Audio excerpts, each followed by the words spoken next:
أعوذ بالله من الشيطان الرجيم بسم الله الرحمن الرحيم ها أنتم أولئك تحبونهم ولا يحبونكم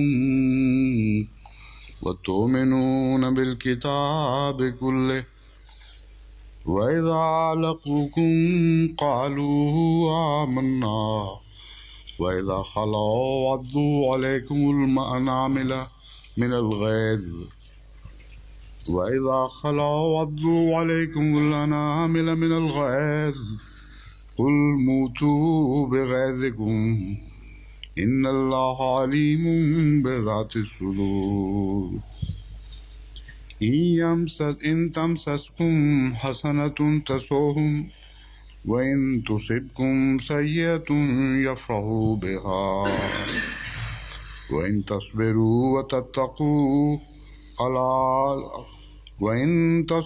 وتتقوا لا يضركم كيدهم شيئا إن الله بما يعملون محيط.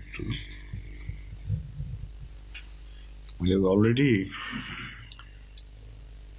read the translation of these verses, and partly I had finished the discussion on the first verse which I have recited today, that is 120th of Surah Al-Imran. Ha antum ulai tuhibbunahum wa la yuhibbunakum wa tu'minuna bil kitabi kullih wa idha laqukum qalu amanna wa idha khalaw addu alaykum al-anamila min al-ghayz qul mutu bi ghayzikum inna allaha alimun bi dhati as-sudur. I promised yesterday that I will discuss the commentary of Veri on this particular verse and expose the hypocrisy and involved in his attack and also the viciousness of his attack.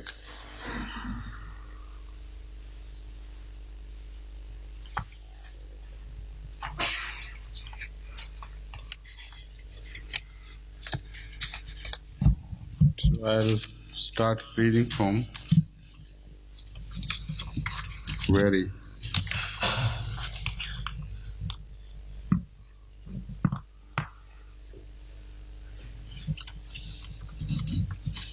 तुम भी कहाँ गए वो very वाला हवाला आखिर पे होगा इसके. Is this the one? Right.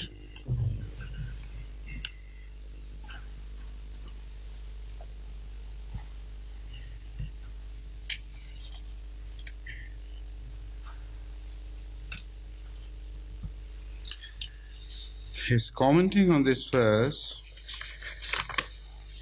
The Reverend Veri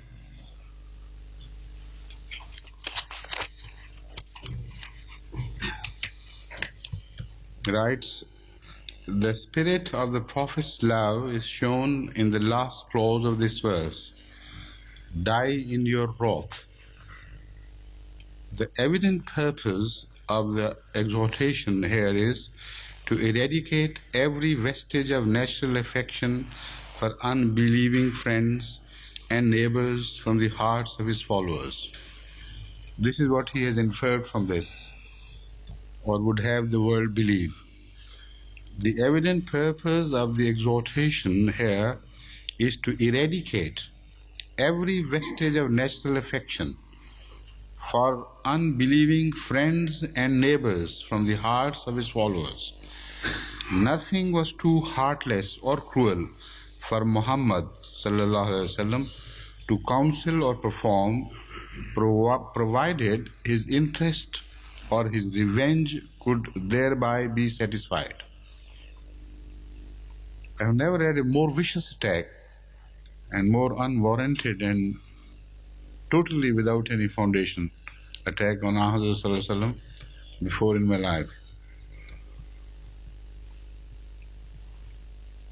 I mean, invectives is something else. To abuse call bad names is a way of giving expression, but in a apparently scholarly way, to attack as if it's a well-founded attack based on the facts of life, this is the most vicious attempt that has ever been made against the character of Muhammad sallallahu alaihi wasallam. Nothing was too heartless or cruel for Muhammad to counsel or perform, provided his interest or his revenge could thereby be satisfied. To wit, the assassination of Asma, Abu Afaq and Ka'b ibn Ashraf, the exile of the Jewish tribes of Nadir and Qanqa, and the inhuman slaughter of 800 prisoners of the Bani Qurayza, and many other instances of similar nature. We believe in all the scriptures. Here he turns to the next part of the verse, where the Holy Quran says, "Tu'minuna bil kitabe kulle." He says, ye believe, not we, ye believe in all the scriptures. This is no doubt what Muhammad intended they should do, but in the sense of simply acknowledging them to be the word of God, and not in the sense that they should read them or hear them read. See note on verse 93. This is the practice of the Muslims still, showing how well they understand their Prophet. They profess to accept the Pentateuch, Psalms and Gospels as the word of God, but the moment these are produced and made to testify against Islam, they declare they have been corrupted. All arguments are set aside by the claim that whatever is in accord with Islam is true, and whatever is not in accord therewith is either false or, if true, abrogated. So he has in fact launched two attacks on this verse.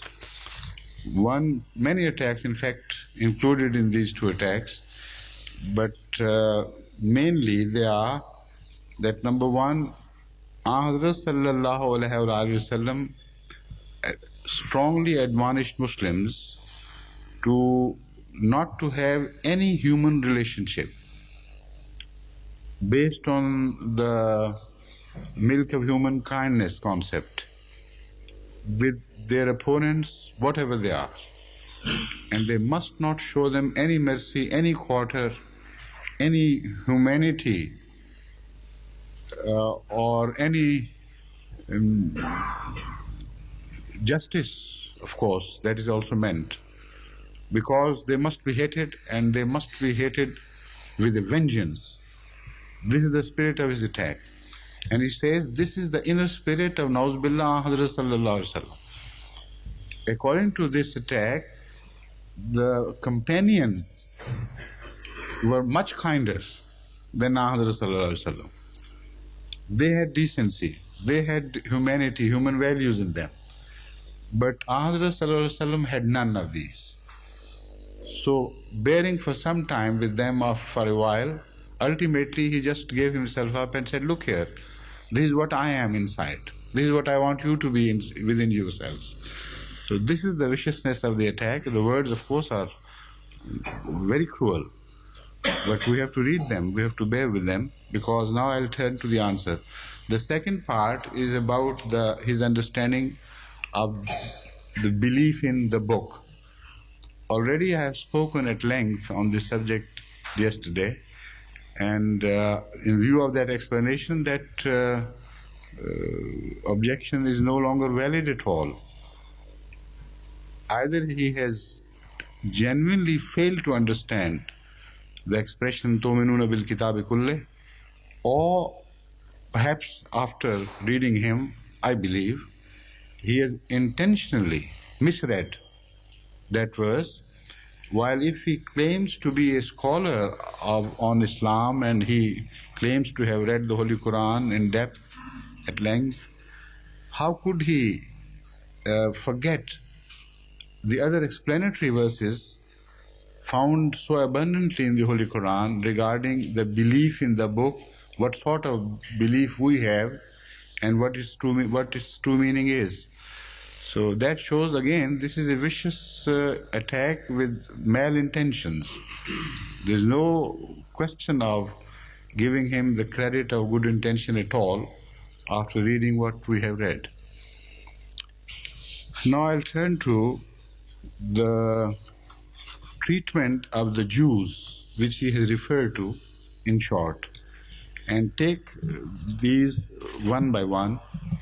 I have chosen, instead of going into the detail of individuals mentioned there as to why they were punished and what was the background, I have taken up for today the cases of the tribes, the Jewish tribes, which have been mentioned here, and will prove to you that the allegations are totally false and unwarranted, uncalled for, and unfounded.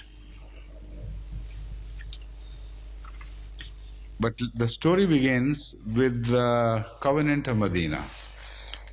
When Hazrat sallallahu alaihi wasallam arrived in Medina, very shortly after that, a conference was held where the elders of various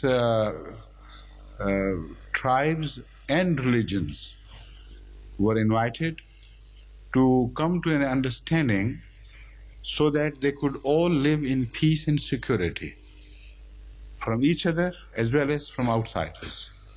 So that was the purpose of that covenant. And in that covenant, all the parties, all factions of Medina, inhabitants of Medina, agreed without one exception that Hazrat sallallahu alaihi wasallam himself will be the chief organizer of this covenant, implementer of this covenant, and in case of any disagreement, he will be the chief arbitrator, and all disputes will be referred to him. So this is the background of the covenant. Some of the relevant clauses I'm going to read to you because they apply to the cases which have been referred to by Mr. Wary. Number 6 reads, if any people attacked either Jews or Muslims, they will both support each other and join the battle on behalf of each other. So remember this. Again it says, if anyone attacked on Medina, whoever that party be, all the Medinites will join forces to defend Medina. Number 8, the Quraysh of Mecca will get no support whatsoever from the Jews, and they will never be given any sanctuary wherever the Jews hold power and were settled. So remember this, Quraysh of Mecca were accepted to be the common enemies by the Jews. There was no coercion involved in this covenant. This was a completely free covenant where none of the parties which signed the covenant had been coerced in any manner of speaking. So this was the product of a complete, total free will of all parties involved, and the Jews had signed this. They will never support the Quraysh of Mecca in any manner of speaking, and they would never be provided any shelter by the Jews. The 9 read, all the parties concerned will bear their own expenses during the expeditions or involvement in wars, etc. The 10th read, if anyone erred or broke the covenant in any manner of speaking, he would not be safe from due punishment and revenge against his treachery to this solemn covenant. In light of this, let's now turn to the Jewish history of Medina, where tribe after tribe broke the covenant, defied the covenant, and even when they were approached by Hazrat Sallallahu Alaihi Wasallam's emissaries, who tried to make them see the light of the day, to behave with common sense and to reform their ways, they refused. Not only refused, they behaved violently and reacted in a rebellious manner and challenged the Prophet Muhammad ﷺ and the Muslims to do whatever they could do.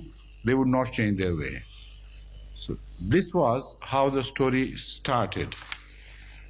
The first involved was the strongest of the tribe, known as Banu Qaynuqa. They were famous warriors, a very powerful tribe, and a very proud tribe for that matter too.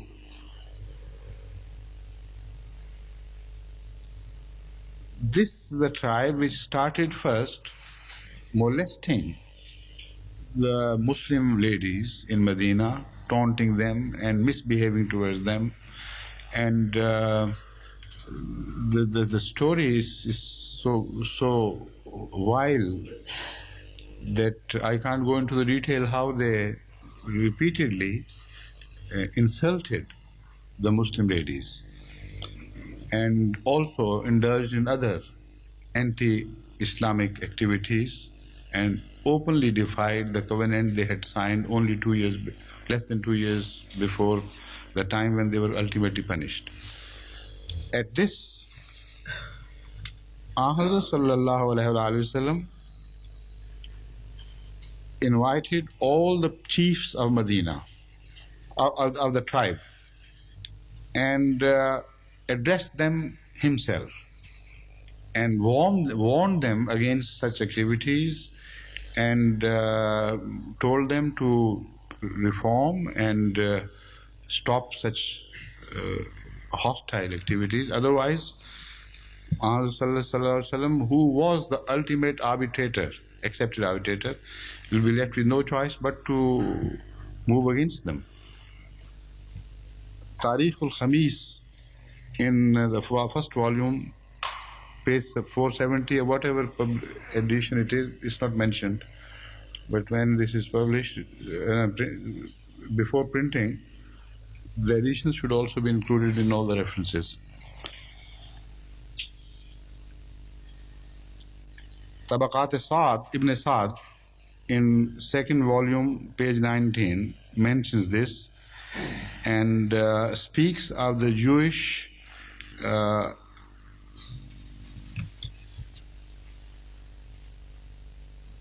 disrespect and defiance at whatever messages were sent to them by Muhammad.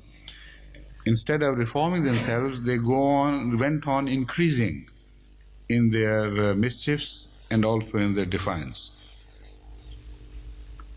Once, when they were sent, someone from Muhammad approached them and told them to behave. The answer was that Prophet Muhammad, they mentioned him with scant respect and said, when you will come to blows with us, only then will you know who is stronger and who is capable of dictating terms. So off with you, do whatever you may. When Hazrat heard this, he said it means that they have already decided on the path of war, and we have been left with no choice. So they were with due warnings, of course, not suddenly, They were attacked by the Muslim forces, and after a while they gave up.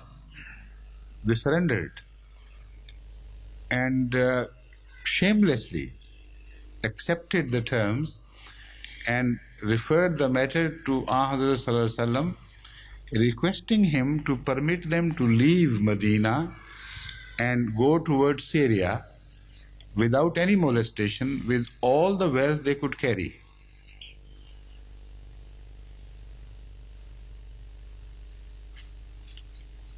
But after due negotiations, this was decided that they cannot take their property with them, but their lives will be spared. While according to one term of the covenant, such matters were to be decided according to the respective books of the people. So that is a very clear term in the covenant, which meant that if the Jews broke the covenant, they would be punished according to the law of Moses, not according to the law of the Quran or according to whatever Hazrat Sallallahu Alaihi Wasallam so pleased. So the book of Moses on this subject was very clear. In हवाला अंग्रेजी का इसका exact नहीं दिया हुआ आपने? अच्छा, इस्तिस्ना को डिट्रोनोमी कहते हैं ना? Istisna is Deuteronomy, isn't it? Huh? Anybody? Pardon? Istisna, which is written in Urdu, I don't remember exactly what it's called in English. Pardon? Exception? No. Except there is no book by the name of exception. I'm talking of the term used in the Bible. I think it's Deuteronomy or whatever it is. Anyway, istisna, remember this. We'll put the right name later on. It says that according to this, chapter 20th, verses 12 to 14, whoever breaks a covenant will be completely slaughtered. No life will be spared. So it was the mercy of Hazrat Sallallahu Alaihi Wasallam, not his sense of vengeance, which gave quarters to the Jews. And despite the fact that their own book had forfeited their lives, Hazrat Sallallahu Alaihi Wasallam permitted them to live in peace and not completely without their baggage or without some necessary food, etc., which they naturally required on the way to Syria. So one of the leaders from among the Muslims who belonged to the tribe who was friendly with this tribe was specially appointed by Hazrat Sallallahu Alaihi Wasallam to see to it that all arrangements are made to the advantage of this tribe and they are not put to any trouble whatsoever. So they left in peace with all the necessary minimum, of course, not the entire possessions, but necessary requirements were provided to them, and they left in peace. So this is one expression of Hazrat Sallallahu Alaihi Wasallam's so-called spirit of vengeance. Again, no Jewish tribe raised any objection against this decision. Nobody challenged this decision. They all accepted this in peace, with submission, knowing that it was they were treated more kindly than they deserved. So there is not a single objection on record in history raised by other tribes against the decision of Muhammad Sallallahu Alaihi Wasallam regarding Banu Qaynuqa. Ubadah bin Samit was the leader who was friendly to this tribe, who was appointed by Muhammad Sallallahu Alaihi Wasallam to look after their safe exodus. The second is the case of Banu Nadir. Their expulsion from Medina took place in the 4th year of Hijri. It was, according to some sources, Rabiul Awwal, the month the 4th year in the month of Rabiul Awwal. Now this tribe indulged, among other things, in conspiracies against Hazrat Sallallahu Alaihi Wasallam with the Quraysh of Mecca, who by name had been mentioned in the covenant, and it was made very clear that they would have no relationship with them, no conspiracy with them against Hazrat Sallallahu Alaihi Wasallam, and they would be treated as common enemies. They would be given no shelter. So the leaders of this tribe, some of the leaders of this tribe, went to Mecca and exhorted them to attack Medina, and to also indulged in invectives, in poetry, in prose, and became more and more aggressive and insulting to Hazrat Sallallahu Alaihi Wasallam himself. After bearing with them for a while, again, it was a woman from this tribe, perhaps it was, no, I don't remember, it was the woman or someone else. Once, that was the case of the poison, which was where a Jewish woman was involved. This is a different incident. They had planned to throw a heavy stone on Hazrat Sallallahu Alaihi Wasallam as he passed by the walls which belonged to the Jewish area. So a conspiracy was hatched, but Hazrat Sallallahu Alaihi Wasallam was told by revelation that this is what has been conspired against you, so avoid this. And ultimately it was proved that, of course, it was true, but to the satisfaction of all, it was proved that what God had revealed was exactly what had happened. So they went to the extent of taking the life of Hazrat Sallallahu Alaihi Wasallam. At this, Hazrat Sallallahu Alaihi Wasallam sent a deputation to them, who told the Jews of their crimes, enumerating them: you have done this, you have done that, you have done that, you have violated the covenant of Medina repeatedly, and so we suggest that you leave Medina in peace. And if you do that, you will be permitted to take away whatever you may. No, you will not be ill-treated in any manner of speaking. But leave Medina, that is the minimum we can do at this stage. At this, they not only refused to accept this term, but also sent a challenge to Hazrat Sallallahu Alaihi Wasallam: we will not leave Medina, vacate Medina, do whatever you can, whatever is in your power to do, would defy your will.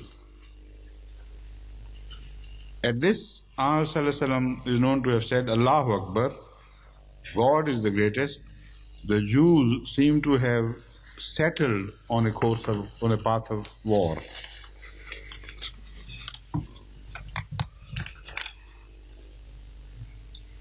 Ultimately, they were surrounded by the Muslims. Their castles and fortifications were surrounded by the Muslims. After some days,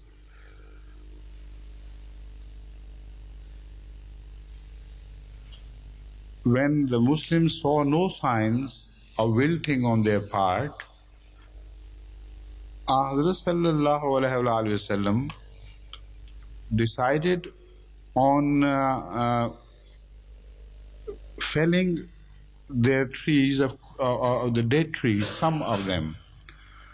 So he told his companions to start felling the trees one after the other. But slowly, it was not meant that all the orchards will be destroyed. When the Jews saw this happening, they could not bear this torture, and they cried and wailed, and they said, "All right, stop it. We don't want our gardens to be destroyed, so we are ready to come to terms." They requested that we decide to leave Medina without fighting you anymore, but we request that we should be permitted to take all the property that we can carry. Hazrat Sallallahu Alaihi Wasallam accepted this. This was his second decision. He said, "All right, you can take whatever you may." It so happened that they demolished their houses completely, left them in ruins, and took whatever of the building material they could carry. Not only that, they also carried those children of the tribes of Aus and Khazraj, who had, according to the older traditions, given their sons to the Jews for their upkeep. In fact, it was more than upkeep. It was a tribe in the olden times in Medina that, out of respect for Judaism, or out of consideration for some good omen or some sort, they would give some of their children devote to the Jews. So they will look after them, they will upbring them, and they would most often than not convert them to Judaism. So after Islam, the same tribes repented this decision, and they did not want their children to remain under Jewish influences and to grow up as Jews. So they approached Hazrat Sallallahu Alaihi Wasallam and they said, "This is the time. Please permit us to hold our own children from going along with the Jews, and we have a genuine excuse for that. There is no injustice involved." Hazrat Sallallahu Alaihi Wasallam's sense of justice was so perfect, so absolute. He said, "No, under no excuse will I permit you that. Once you have given your children with your own volition and free will, you have given them, and they belong to them." So the Jews were even permitted to take along those children of Aus and Khazraj who had entirely become Muslims by that time. So this was the courtesy and sense of justice of Hazrat Sallallahu Alaihi Wasallam, which is so viciously being attacked by Wari. Then again, Hazrat Sallallahu Alaihi Wasallam appointed one of their allies, Muhammad bin Muslima, who prior to the coming of Hazrat Sallallahu Alaihi Wasallam was a known ally and friend of the Jews, of this particular tribe. So he was appointed to see to it that they are not in any way obstructed, and they are permitted to live freely in whatever fashion they want. So it is reported that they left in such pomp and power, as if a victorious army was marching out of the territory they had conquered and carrying everything along with them. So Rasul Kareem Sallallahu Alaihi Wasallam told Muslims not to interfere at all with this process, and they were allowed to live in peace. These are the people who later on settled in Khaybar, and we'll come to Khaybar later on.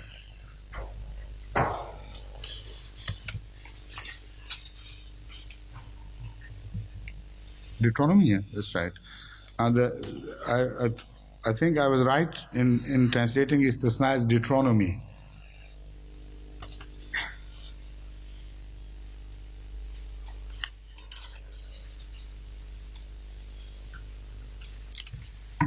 So now we come to Banu Qurayza. According to Veri, most viciously and mercilessly 800 Jewish men were slaughtered by Hazrat. Let's read the story of Banu Qurayza, how it happened, what was the problem involved. Number one, let me tell you that the number was not 800. This is further exaggeration. Apart from other cruelty, he has also exaggerated the number involved. The number was half of it, that is 400, according to the authentic books. According to some scholars, it was not even that, because it has been calculated that the prisoners of war were kept in a place of which we know very well how big it was. We know the measurements. They have been recorded in history. And it is mentioned by some scholars that it is impossible to pack, even like sardines, 800 or 400 men in that small place. So anyway, we accept the verdict of history that there were 400 involved in this murder, as they call it, or punishment, as we come to learn later on.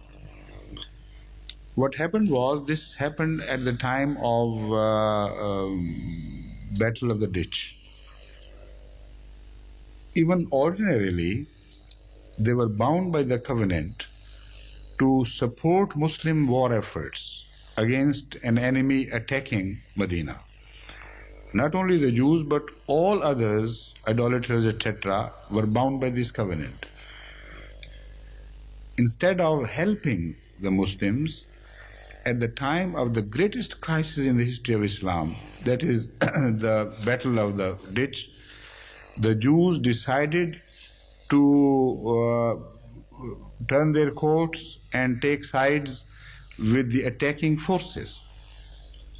And this was established beyond a shadow of doubt, that they were sending their messages, they were advising them where to attack, they were working as their spies. And when messages were sent by Sallallahu instead of rejecting these allegations, they accepted them and said, yes, we will continue to do it.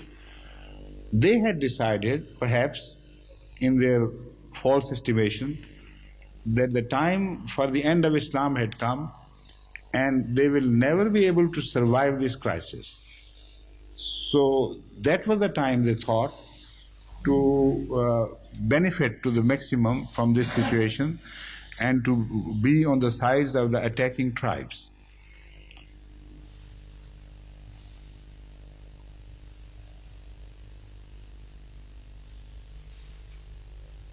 Now, when ultimately,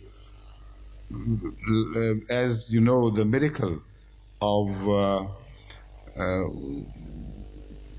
the attacking hosts suddenly deciding to run away, not deciding, but they're forced in a manner, you know perhaps already, but if some of you don't know, let me tell you a little bit about it, not in detail of course. What happened was that the invading tribes of Arabia, which outnumbered the garrison of Medina by such odds that it was impossible for the Muslim minority surrounded by these invaders to survive for long. All supplies for food were cut.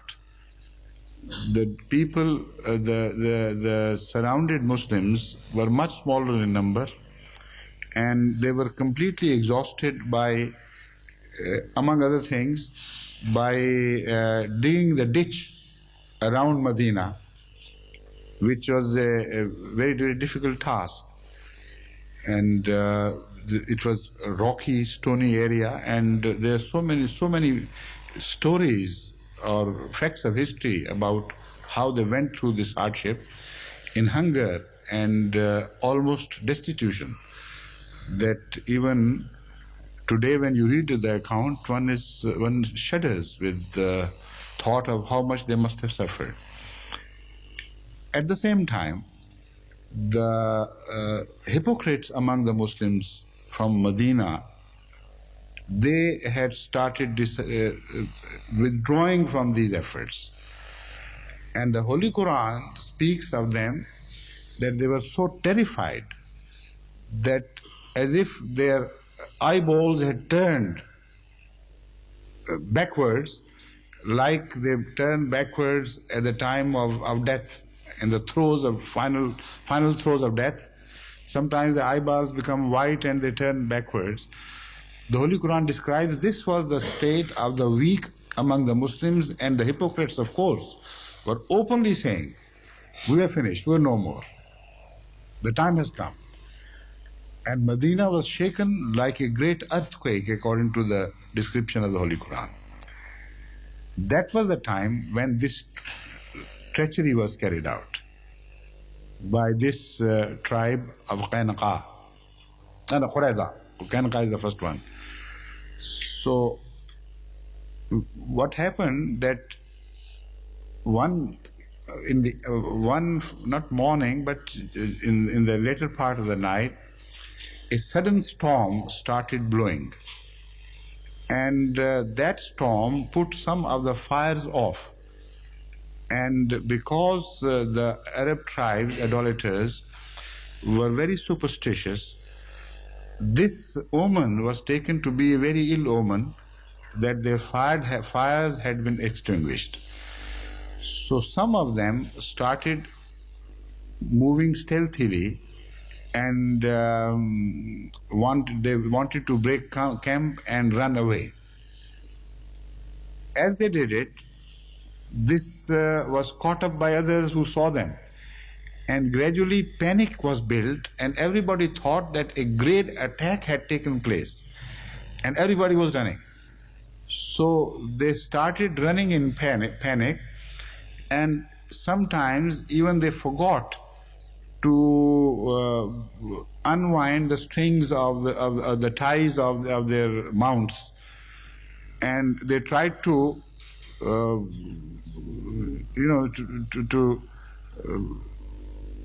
ride the mounts and run away without untying them.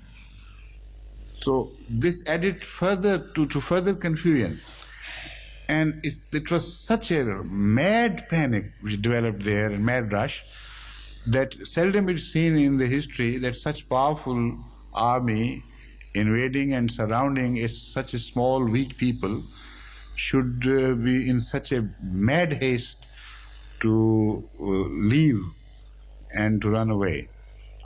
But God had done it, and God not only had done it, but had told the same night to Hazrat what was going to happen.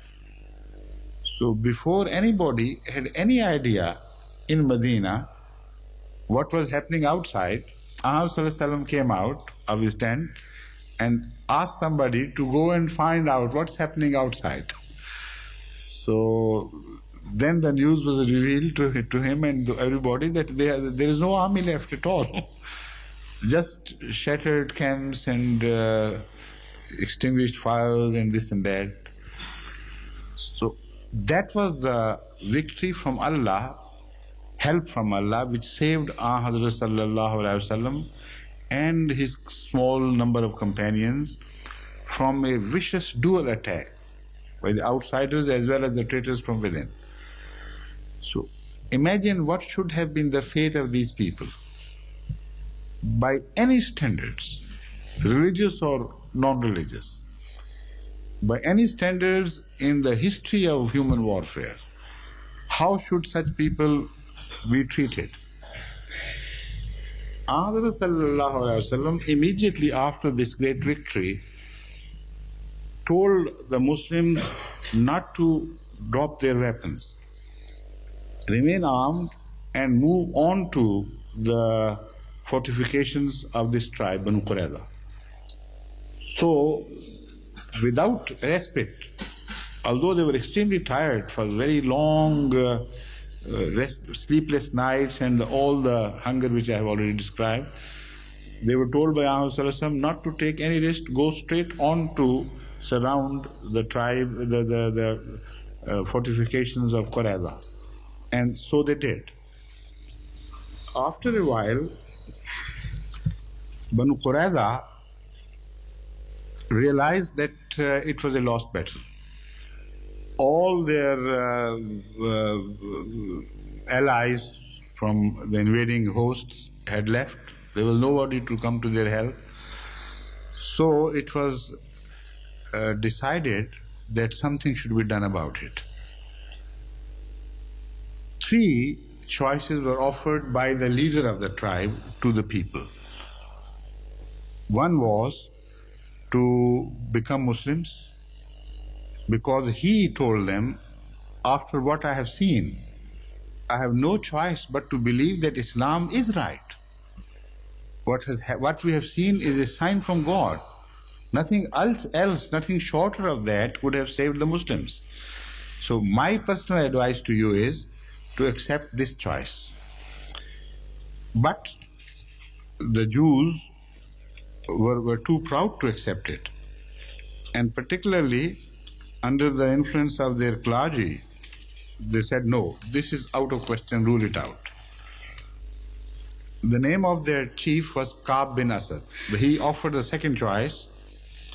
All right, if you're so proud, then I suggest that we slaughter our own women and children with our own hands, and then jump into the battlefield and kill to the last number, get killed to the last number.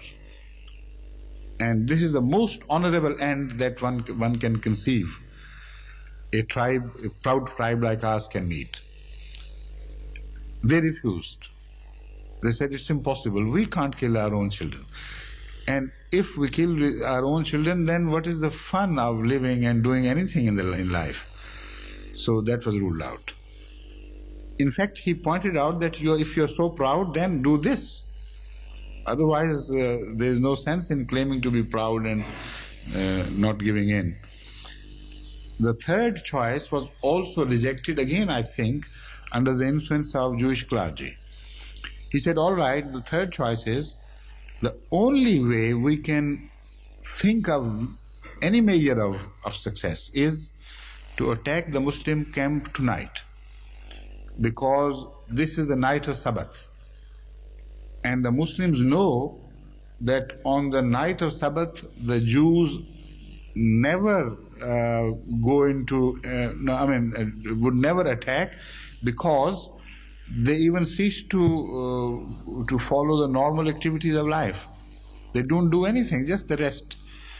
So they said, this would be the biggest surprise we can launch upon them, and we can spring upon them, and that is the only way to hope for victory. This was refused, again by the Jewish clergy, I understand, although it's not mentioned in so many words in the history. And they said, look here, all our history is full of violation of the Sabbath. And we know that we have been punished throughout in the history by God repeatedly for these violations. So if we escape one enemy, how shall we escape the wrath of God, which must follow immediately? So they were caught in 2 fires, and they said, no, all right, we'll face the fire of the Muslims rather than the fire of wrath of Allah, while they forgot that on that side was also the wrath of Allah, which was awaiting them. So ultimately, it was suggested that we should invite someone who is weak in decision and also very friendly to us. We should suggest his name, and again, to impress him, we should stage a drama which would highlight our perils and our difficulties and problems in a manner that he would be influenced in our favor, then we'll send him back to request Ahmad to accept our surrender on our terms. So that is exactly what they did, and they chose one companion of the Holy Prophet ﷺ by the name of Abu Lubaba bin Munzar Ansari. He was a very devout Muslim, no doubt about it, but he was a very simple-minded person and also very friendly to the Jews. So when he visited them, as had already been decided, the Jewish women and children staged a drama by wailing, by crying, by exaggerating their problems and sufferings and showing we are destroyed, we have no food for children, no this and that and that. So the wailing impressed him so much that he said, all right, please stop it, tell me what I can do. They said, first of all, let us know exactly, if we surrender, what what Prophet Muhammad is referred to him as Muhammad would do. Now, to show his siding with the Jews, to show that he was more sympathetic to the Jews, instead of saying openly that Ahmad would murder you, could have you killed, he couldn't do that because on the one hand there was Islam, he did not want to compromise his faith, and on the other hand, the pity for this tribe, he said, waved with his hand, giving a sign as if they would be ordered to be killed by Ahmad. Now, this was a thing which turned against them, in fact, which forced them to take the worst decision of their history. They thought there was, like Mr. Very would have the world believe, and he himself apparently believes, that there is no mercy to be sought from Ahmad while there is mercy to be expected from his followers. So they sent a message that we are ready to negotiate peace, but an arbitrator should be appointed by mutual consent, and they suggested the name of Hazrat Saad bin Waqas, was it? Saad bin Maaz, the chief of Aus tribe, which was their historical ally of Banu Qurayza. And they thought, before becoming a Muslim, he had such long, deep, intimate relationship with our tribe that he would be the most likely person to show mercy and leniency to our tribe. So they suggested his name as arbitrator, and Ahmad accepted it. He said, yes, all right. If you would have his decision, that his decision would it be. So he was injured during the battle of the ditch.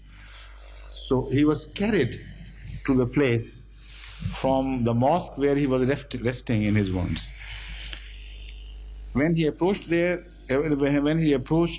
tribe, he asked them clearly, would you accept my decision without any objection, in totality, with your own free will?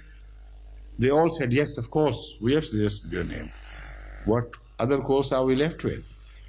So then, in all honesty and neutrality, he turned to his own tribe, Aus, and said, would you help me implement the decision? Would you agree with my decision? And they said, yes, of course. Now, he didn't turn to the Muslims in general. He turned particularly to his own tribe because it was a matter, he thought, which was not religious. This shows that his attitude was not permitted to be mingled with his religious sentiments. he had decided to be absolutely detached and decide on the merit of the case as the tribal customs were in those days. So they said they gave him full support. Then he turned to where Hazrat Sallallahu Alaihi Wasallam was sitting with his companions, and it was perhaps impossible for him to name him and say, "Oh Muhammad, would you agree?" He said, man, the word used was man, who is sitting among them, this group, would you also agree? So Hazrat Sallallahu Alaihi Wasallam, yes, of course, go ahead. We'll fully agree with the word and letter and spirit of your decision. So then he heard both parties, assessed the crime, and gave the verdict that all the able-bodied men who can fight in battlefield must be slaughtered, must be beheaded in totality. The women and children should be saved, and they would be captured by the Muslims, and the property also would go to the Muslims, because according to the covenant, this was the most grievous, most unforgivable violation of the covenant, which according to their own book also should be punished even more severely. So this was the decision which verdict which he gave.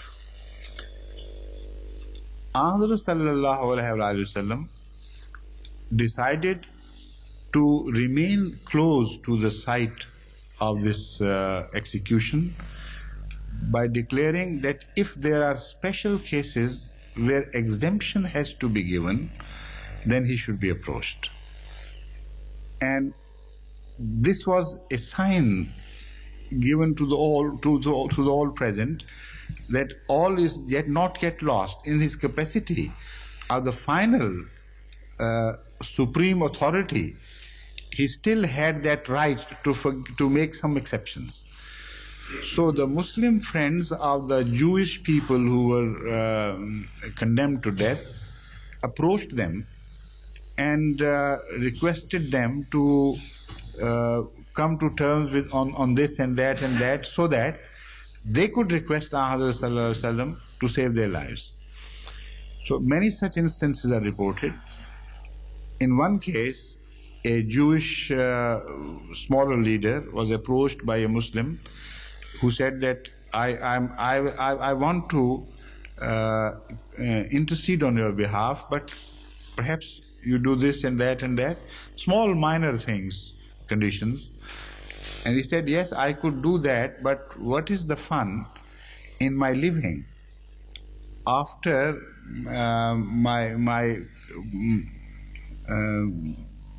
if my children and my wife and my children are taken over by the Muslims?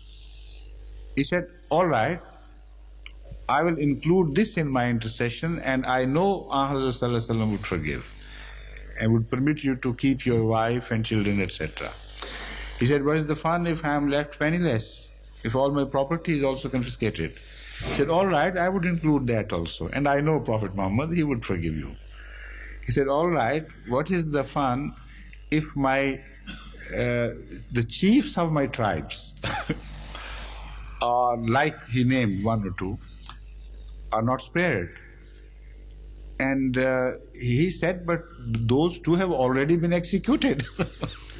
Nothing can be done about it. He said, all right, if they are executed, then I would be executed. I don't want to live after them.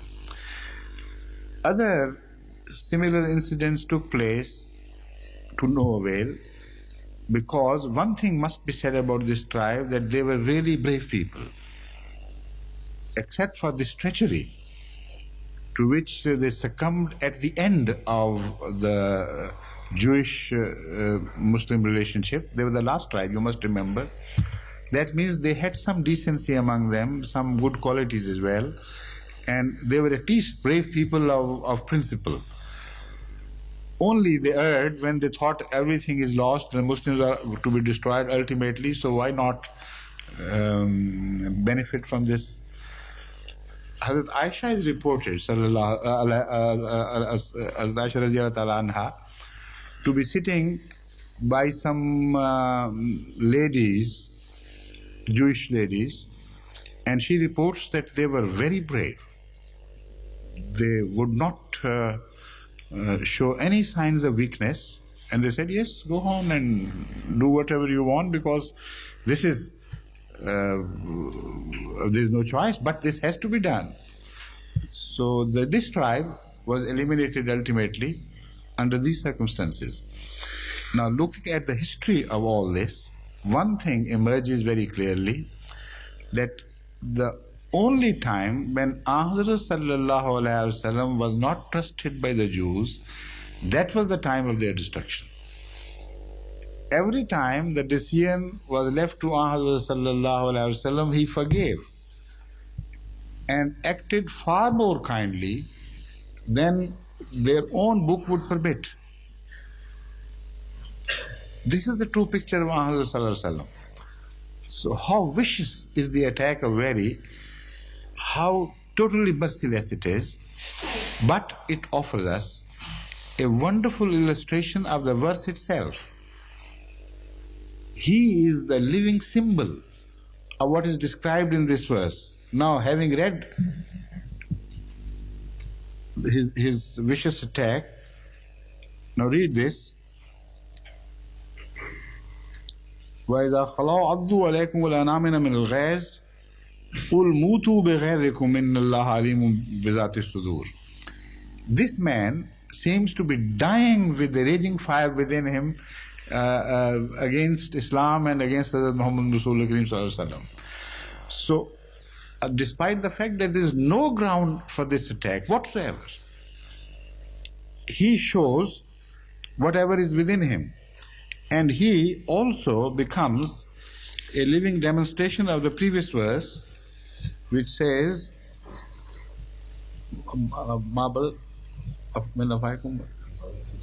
قد بدت البغضاء من أفواههم وما تخفي أكبر in the end وما تخفي صدورهم أكبر. Their hatred has become apparent from what they themselves publicly confess against you or proclaim against you, but what they hide within is far greater and far more vicious than you can imagine. So, in the writings of the Western Orientalists, many a time you come across such passages where they try to hide their viciousness and their hatred of Islam under polite, polished, civilized words. But the sting is obvious. One can never fail to notice the presence of the sting. But these are the rare moments when there is an outburst. A complete explosion is witnessed. And Very is the example of what passes within their hearts, and he is a living example. I mean, he is a very correct demonstration of the truth of the Holy Quran's allegation that what they hide is far more explosive and obnoxious, if you come to know of that. Now I'll turn to another aspect of Christian history. It is impossible for me to recapitulate the hatred and vengeance which the Christian world throughout the history has displayed against the Jews. It's impossible. It's a very, very long and extremely tragic story. Never in the history of relationship of any people in the world, and I repeat this, never in the history of relationship of any people in the world before, anywhere else, would you witness such persistent vengeance against a people as was witnessed by the 2000 years history of Jewish-Christian relationship. Repeatedly they mentioned that what the Jews have done to our Lord will never be forgiven, and will go on taking our revenge after revenge after revenge, and still that fire will not be appeased. So I'll take only a leaf out of that history to demonstrate to you where this vengefulness belongs. Not at the heart of Ahmad Sallallahu Alaihi Wasallam, who was Rahmatul Lil Alameen, who was a source of blessing for the whole mankind. But Mr. Very is describing his own inner state of mind and heart, and also unknowingly and inadvertently, he's attacking, in fact, the Christian attitude towards the Jews, not the Islamic attitude.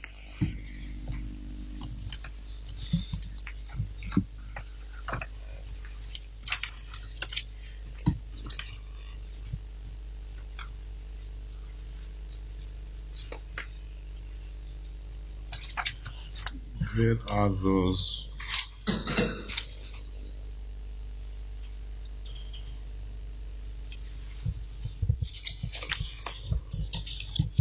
Yes. The Inquisition is generally related to Spain, the institution of Inquisition. This institution of Inquisition has been described by me during my sermons on the crisis of Baghdad and the Gulf War. But let me explain once again that the institution of Inquisition is not only limited to Spain. It was instituted at various times in history in almost all the European countries. France, in fact, is the country where it all began. It was taken over later on by Spain, and also this Inquisition institution, in some form or the other, existed in England, in Germany, in other places, and sometimes the results were so horrifying that even the popes who granted permission for Inquisition reacted against what was happening in the name of Christianity and protested against the cruelties committed against the so-called apostates or non-Jewish people, non-Christians, etc. But in Spain, particularly, the Jews were made target throughout.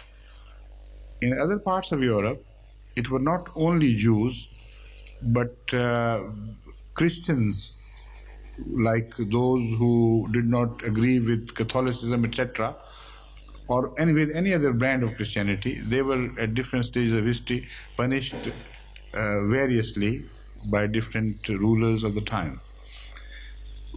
But in Spain, the Inquisition was particularly harsh and cruel against the Jews, not only the Jews who remained steadfast in their faith, but against the Jews who had got converted to Christianity. Similarly, they were extremely cruel against Muslims, not only those who remained Muslims and defied their pressures, but also those who had got converted to Christianity. So I leave 2 or 3 pages from this history, this unbelievable phase of history of Christian cruelty to the Jews. The Rise of the Spanish Inquisition by Jean Plaidy, page 106-107, published by Robert Hale, London. It reads, throughout Seville, it is pronounced in Spanish Sevilla. It originally is an Arabic name, so Sevilla is perhaps the right word, Sevilla or Sevilla. Throughout Sevilla, the riots started. Jews were robbed and murdered, their houses and synagogues put to the flames. The Jews were ordered to live in their own quarters, called Juderias, apart from Christians. This they did. But Martinez was not satisfied. He wanted blood as well as humiliation. The Juderias or ghettos were attacked. Juderias were the places where the Jews were kept, and a ghetto is now the common phrase known to apply to slum areas. So they lived in slums. Now it says the Juderias or ghettos were attacked, and in Sevilla alone 4,000 people were murdered. Other towns, hearing of the excitement and realizing the richness of the spoils which followed these murderous orgies, were smitten with equal fervor to destroy those who denied the divinity of Jesus Christ. The cry was, baptism or death, baptism or death. Now you may, it may sound familiar, this tone, to you, because you have gone through the similar experiences in Pakistan at least, where the cry is that either you will be murdered or you must renegade and denounce Ahmadiyyat. So there was a time when this happened to the Jews at the hands of the Christians. The numbers of the slain mounted to 50,000. Imagine, in just one phase of frenzy, not in the entire history, during that particular period, 50,000 Jews were murdered shamelessly without any crime, only to coerce them to accept Christianity. As I have already said, the slogan was baptism or death. Now compare this with the history of Banu Qurayza. What happened to them and why it happened to them. And imagine the frame of mind of people like Mr. Very and other Orientalists who go on, playing with the inflated acts of cruelty of the Muslims and allegedly acts of cruelty of Muslims of 1400 years ago, by quoting and requoting and quoting about the number of 400 or 800 Jews being slaughtered. What they have been doing themselves, if you count them all together, according to my estimation, including the Nazi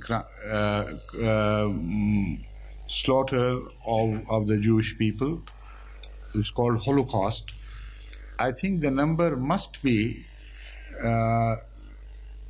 around 1 crore or beyond that. Altogether in the Jewish Christian relationship, in historical relationship, they must have been, the Jews must have been murdered beyond the number of 10 million. And that is a very conservative estimate. It could be double as much. That is the reason why, being the oldest people belonging to the Semitic races and the oldest religion of the trio of Judaism, Christianity and Islam, they are so small in number today. In the entire world, they are only 15 million, including the 5 million Jews of America and 2.5 million Jews of Russia, all inclusive. Their number is only 15 million. So where have they gone? While we know that they have been multiplying at faster rate than the non-Jewish people during the known periods of their history where they cohabited with other people around. So it is on record that they multiply faster. And even today this is true. All the figures which I have come across of multiplication through reproduction, the Jewish people are perhaps the fastest growing people in the world through multiplication, through reproduction. And even in England, if you cover this area, you will be surprised that Jewish families in England are the largest families. And the same applies to the continent and to the Americans. I have come across sometimes some Jews during my journeys, travels, and when I ask the number of the children, I am really surprised and sometimes astounded. Some Jewish families I met during my trip to Holland had as many children as 12 or more. So they were sightseeing, and there was almost a ladder of children, of all sizes. So when I inquired, I was told that they belong to one single family. So despite this trait, which I do not condemn, of course, where have they gone? More than 4,000 some hundred years of history has left the Jewish number only to the extent of 15 million in the world. So that proves beyond the shadow of doubt that my estimate is most conservative. They have been repeatedly slaughtered and murdered by the Christians so much, so often, in so many different places of the world, that after all the journey of about 5,000 years, they left only with the meager number of 15 million people. And they blame all this on Islam and the hatred, na'udzubillah min zalik, God forbid, that Hazrat sallallahu alaihi wasallam carried in his heart against the Jewish people. Now I read another page of Jewish-Christian relationship in history. They were not satisfied by just murdering them. They had some devilish sense of revenge, which surpasses the Jewish revenge against the Christians or others. Although they have been painting the Jews as the symbols of vengefulness, but when you read the history of Christian atrocities against the Jews, you are bound to believe that they excelled Jews in every department of revenge. So they put them to fire alive. They burned them on stakes and enjoyed the slow torture, and yet they were not satiated. Yet their thirst for revenge was not quenched. The same book which I have quoted reads, "The sight of those human bodies writhing in the flames, the sound of their groans, inspired the inquisitors to greater efforts. Instead, they fueled the fire of revenge. The fire which burnt slowly to death the Jews fueled the fire of the revenge of the inquisitors instead of quenching it.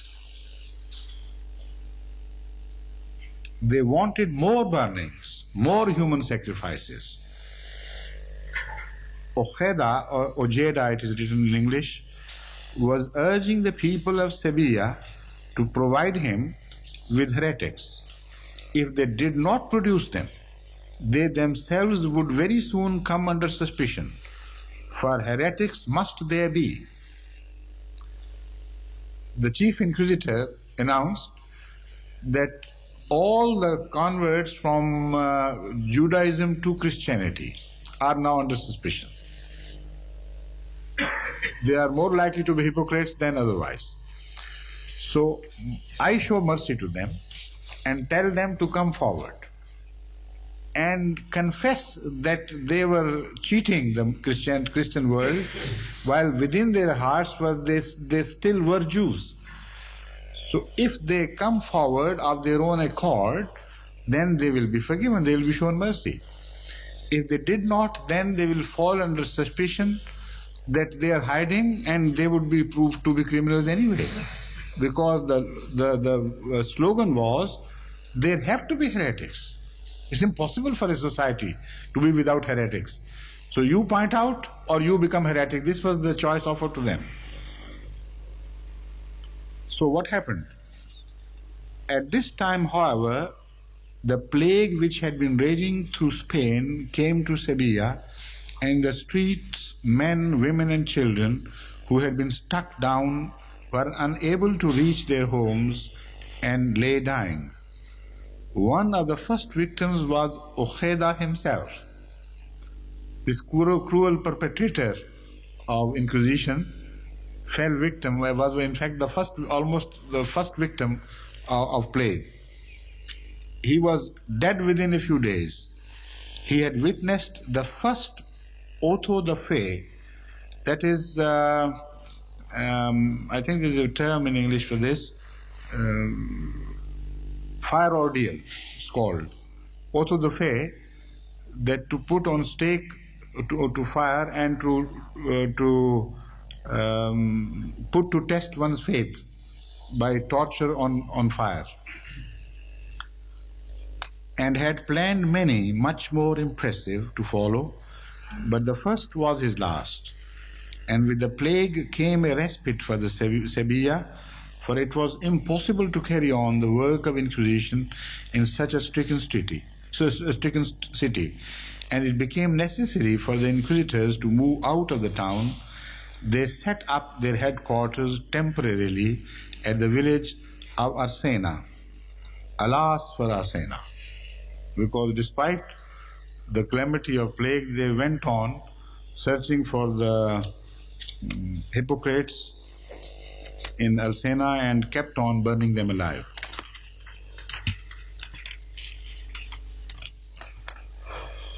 But the plague ultimately left.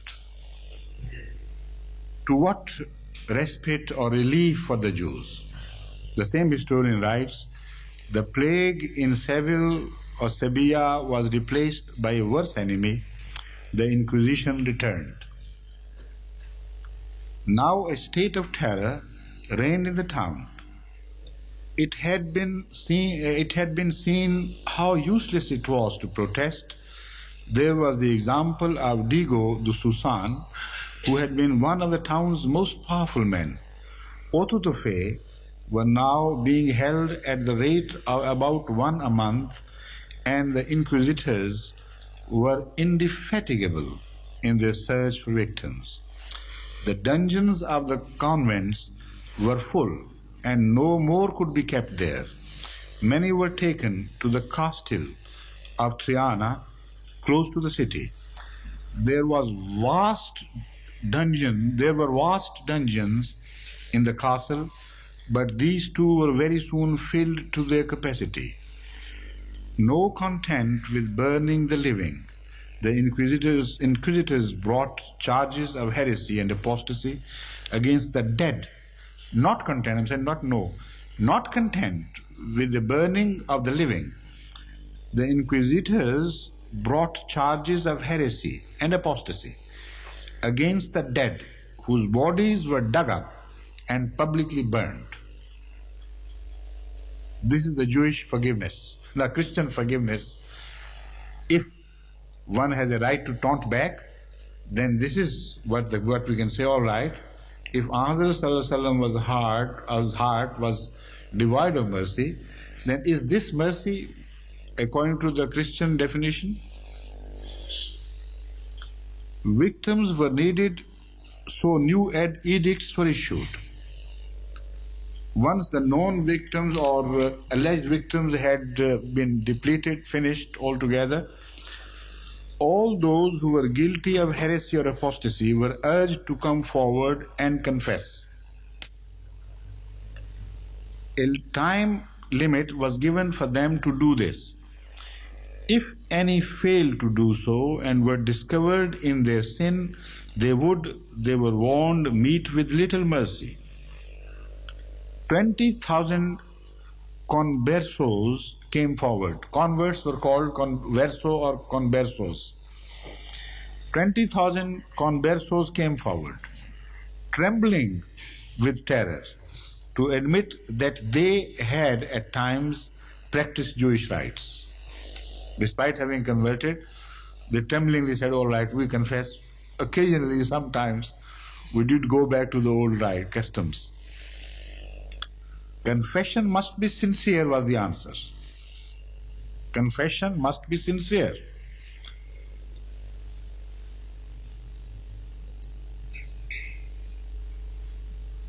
Yes, was the answer to these poor people, and their sincerity could only be credited if they informed against those of their acquaintances who had been equally guilty.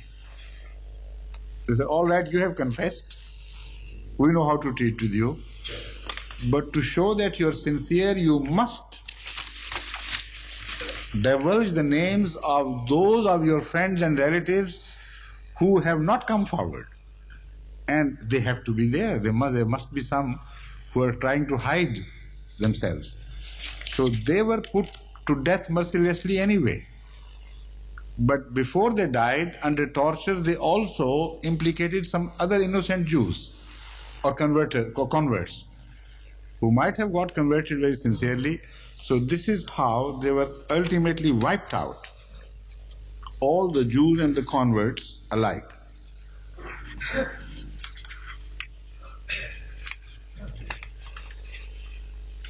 Now, as against this, the Islamic teaching, which has been referred to in that verse, which is under attack by Very, is explained by the Holy Quran itself. And there is no room whatsoever for misreading that verse by any scholar in the world. The Holy Quran declares it very clearly and unambiguously. لا ينهاكم الله عن الذين لم يقاتلوكم في الدين ولم يخرجوكم من دياركم أن تبروهم وتقسطوا إليهم إن الله يحب المقسطين. Allah forbids you not respecting those who have not fought against you on account of your religion and who have not driven you out from your homes, that you be kind to them and deal equitably with them. Surely Allah loves those who are equitable. This is the true meaning. That verse was directed only against those who had initiated offense against Islam and cruelty to a degree that they were turned out of their homes and deprived of their properties and even attacked and killed just for the crime of holding a belief in one God. So the Holy Quran says that our advice to be careful about them, from them, to be wary and to be cautious, not to divulge your secrets. This is the only crime which, if it is a crime, which can be proved against Islam, that Islam teaches its followers to be wary against known criminals, known invaders, known perpetrators of crimes against you. The answer is only be wary, only be cautious. And Mr. Very takes very strong exception against this advice. While the Holy Quran declares, as far as the rest of the society is concerned, we do not forbid you from having good, benign, humanly relationship. We also admonish you to do that because you love Allah and you care for love of Allah, and we declare that Allah loves those who are kind to their fellow human beings and who are benign in their behavior to others. Again it declares, إِنَّمَا يَنْهَاكُمُ اللَّهُ عَنِ الَّذِينَ قَاتَلُوكُمْ فِي الدِّينِ وَأَخْرَجُوكُم مِّن دِيَارِكُمْ وَظَاهَرُوا عَلَىٰ إِخْرَاجِكُمْ أَن تَوَلَّوْهُمْ وَمَن يَتَوَلَّهُمْ فَأُولَٰئِكَ هُمُ الظَّالِمُونَ. Allah only forbids you respecting those who have fought against you on account of your religion and have driven you out of your homes and have helped others in driving you out, that you make friends with them. That is only the injunction. It's not that you kill and slaughter them and do whatever you may please with them. He says, don't be so friendly. Tawalla, the word it means, don't be so friendly to them as to have a feeling of belonging to them and not to play safe with them. That is the only advice. By any standards in the world, of any civilization, This could be the mildest response that could be suggested. No milder response can ever be envisaged. All right, next inshallah tomorrow. Now. أعوذ بالله